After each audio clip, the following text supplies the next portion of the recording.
Perkenalkan, nama saya Miristika Aulia dari kelompok B3 SDGs dan Pengelolaan Kesehatan Fakultas Hukum Universitas Lampung.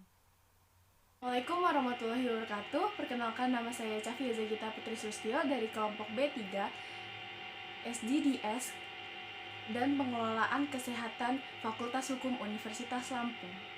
Assalamualaikum warahmatullahi wabarakatuh. Perkenalkan, nama saya Vincentia Catherine dari kelompok B3 SDGs dan Pengelolaan Kesehatan Fakultas Hukum Universitas Lampung. Assalamualaikum warahmatullahi wabarakatuh. Izin memperkenalkan diri.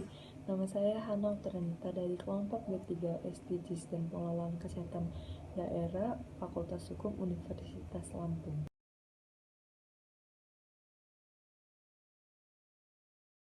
Menurut Pasal 1 Undang-Undang Nomor 23 Tahun 2014, pemerintah daerah adalah penyelenggaraan urusan pemerintahan oleh pemerintah daerah dan DPRD menurut asas otonomi dan tugas pembantuan dengan prinsip otonomi seluas-luasnya dalam sistem dan prinsip NKRI sebagaimana yang dimaksud dalam Undang-Undang Dasar Negara Republik Indonesia tahun 1945.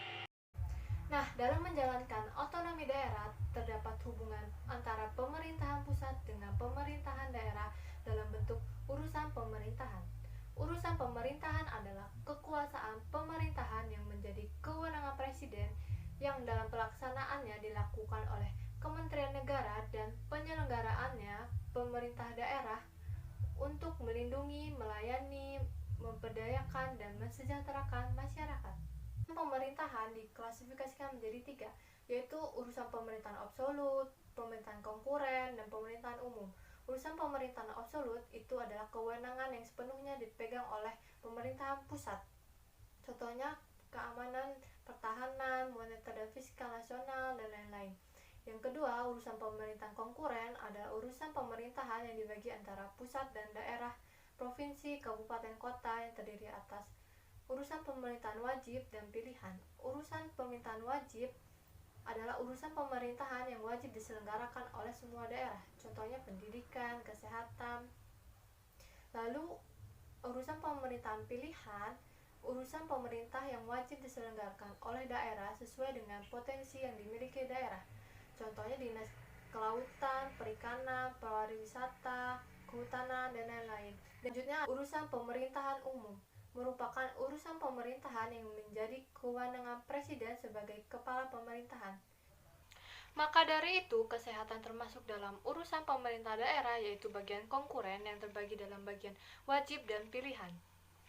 Untuk bagian wajib terbagi menjadi 2, yaitu pelayanan dasar dan non-pelayanan dasar. Kesehatan termasuk dalam pelayanan dasar. Kenapa pemerintah daerah berkontribusi banyak dalam bagian ini?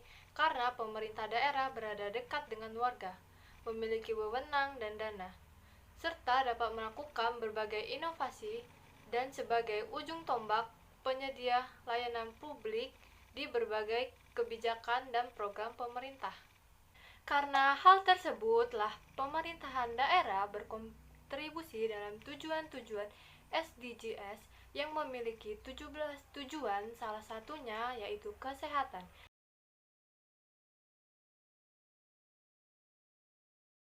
Karena kesehatan adalah salah satu tujuan dari SDGs atau pembangunan berkelanjutan dari 17 tujuan, yaitu bernomor 3, yakni menjamin kehidupan yang sehat dan mendorong kesejahteraan bagi semua orang di segala usia. Kesehatan juga menjadi sumber daya yang diperlukan untuk pembangunan ekonomi kita.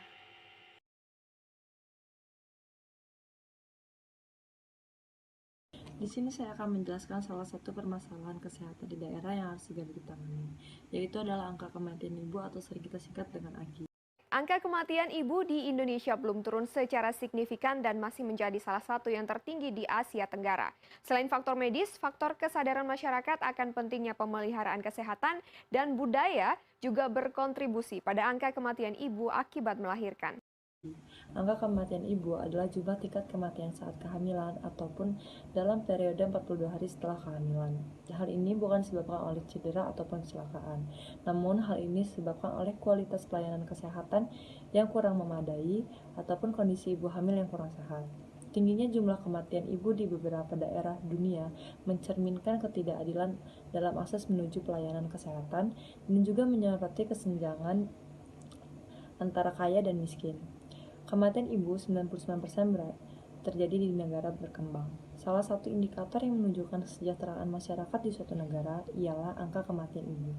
Semakin tinggi angka kematian ibu, berarti semakin rendah tingkat kesejahteraan masyarakat. Begitupun sebaliknya, semakin rendah angka kematian ibu, maka semakin tinggi tingkat kesejahteraan masyarakat.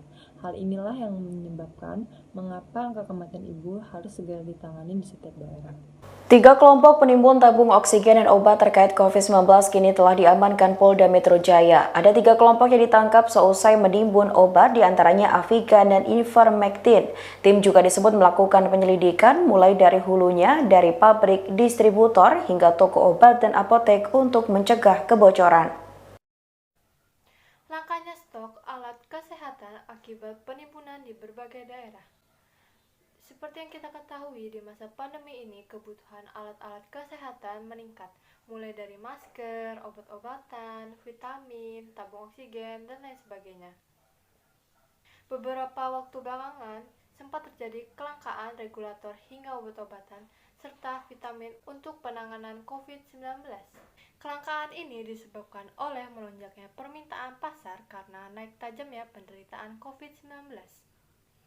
Sebagian lain disebabkan oleh adanya upaya penimbunan di beberapa pihak tertentu yang tidak bertanggung jawab. Melihat lonjaknya permintaan pasar, sebagian pihak berusaha mengambil keuntungan yang tidak sewajarnya.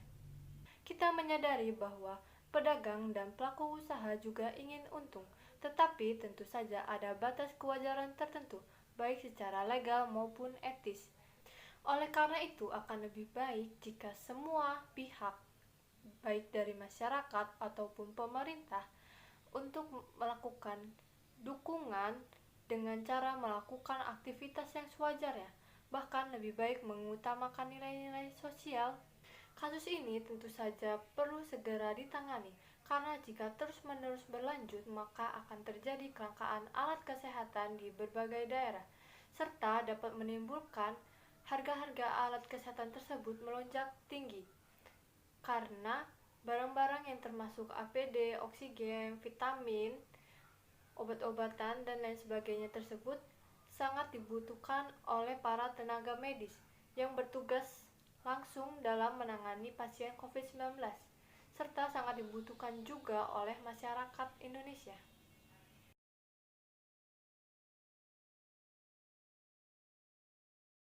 Selanjutnya saya akan membahas mengenai kewenangan dan atau upaya pemerintah daerah dalam menanggulangi permasalahan-permasalahan kesehatan yang dibahas pada poin sebelumnya.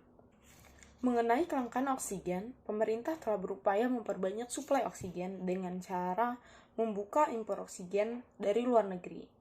Dengan cara ini, pemerintah bisa menambah sekitar 600 hingga 700 ton oksigen per harinya.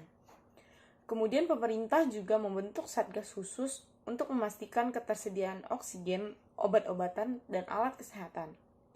Pemerintah juga bekerja sama dengan tentara dan aparat kepolisian untuk menindak tegas para penimbun alat kesehatan. Pemerintah juga bekerja sama dengan beberapa pihak menyediakan layanan yang disebut dengan layanan telemedicine. Dengan layanan ini, pemerintah dapat menjaga harga alat kesehatan tetap stabil dengan memberikan insentif kepada produsen alat kesehatan seperti produsen masker, tabung oksigen, dan obat-obatan lainnya, agar mereka dapat memproduksi alat-alat kesehatan tersebut lebih banyak dalam waktu yang cepat untuk memenuhi kekurangan ketersediaan alat kesehatan tersebut. Dengan adanya layanan telemedicine ini, semua pasien terkonfirmasi positif COVID akan mendapatkan layanan medis tepat waktu, agar bisa diisolasi mandiri tanpa perlu antri di rumah sakit. Dengan demikian, layanan rumah sakit dapat diprioritaskan untuk pasien dengan gejala sedang dan berat ataupun kritis.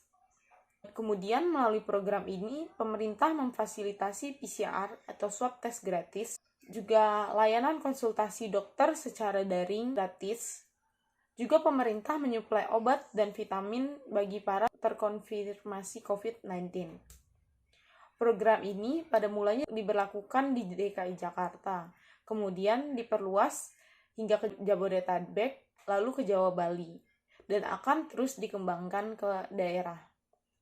Sedangkan untuk menanggulangi kasus kematian ibu, pemerintah tengah menggencarkan program pembangunan puskesmas, bantuan operasional kesehatan, yang diiringi pula dengan peningkatan kualitas pelayanannya, termasuk dengan penetapan tenaga strategis seperti dokter dan bidan,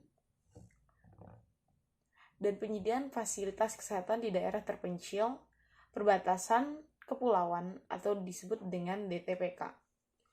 Pemerintah juga sedang menciptakan pola keanekaragaman makanan untuk gizi ibu hamil. Program KB berkualitas yang dicanangkan juga digunakan untuk menurunkan angka kematian ibu.